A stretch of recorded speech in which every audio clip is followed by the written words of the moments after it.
les lumières des édifices gouvernementaux sont-elles allumées toute la nuit? C'est la question de France Delisle de Québec. La Société québécoise des infrastructures qui s'occupe de l'exploitation des immeubles de bureaux provinciaux nous répond ceci.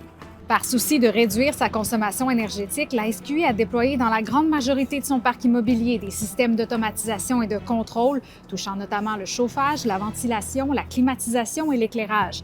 Pour l'éclairage, environ 50 du parc immobilier de la SQI offre des options d'automatisation.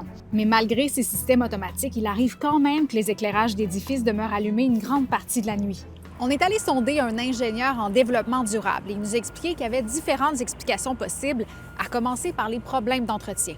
Beaucoup de bâtiments ont des systèmes de contrôle d'éclairage qui devraient normalement la nuit éteindre cet éclairage-là en majorité.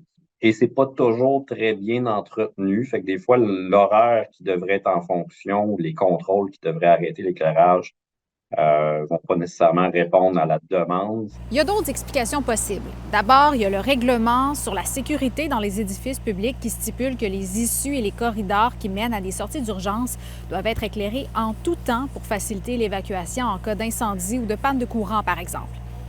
On explique aussi l'éclairage en pleine nuit par les équipes d'entretien ménager, parce que même si les équipes passent d'un étage à l'autre, elles réactivent l'éclairage maximal pendant parfois quelques heures avant que ça s'éteigne, ce qui peut donner l'impression que l'édifice est occupé pendant tout ce temps-là.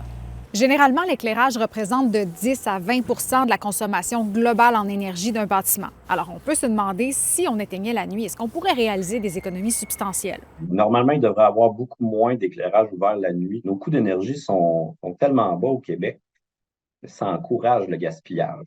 Ou en fait, ça le dissuade pas. Donc, du point de vue économique, les coûts demeurent relativement faibles, mais du point de vue environnemental, le coût n'est pas le même. En termes d'émissions de GES, bien évidemment, un kilowattheure d'électricité qu'on utilise à mauvais escient parce que l'éclairage demeure ouvert la nuit aurait pu, dans les faits, remplacer un combustible fossile dans une autre utilisation. En France, l'éclairage nocturne est encadré depuis plus de 10 ans. Les lumières des bureaux, des monuments et les vitrines des magasins doivent être éteintes tous les jours de 1h à 7h ou 1h après la fermeture et 1h avant l'ouverture. Donc, c'est à se demander si on ne pourrait pas avoir le même type de loi ici au Québec.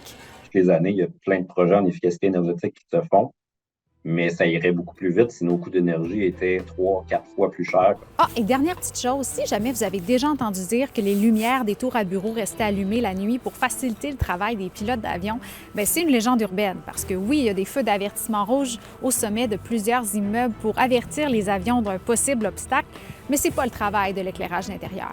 Voilà, France!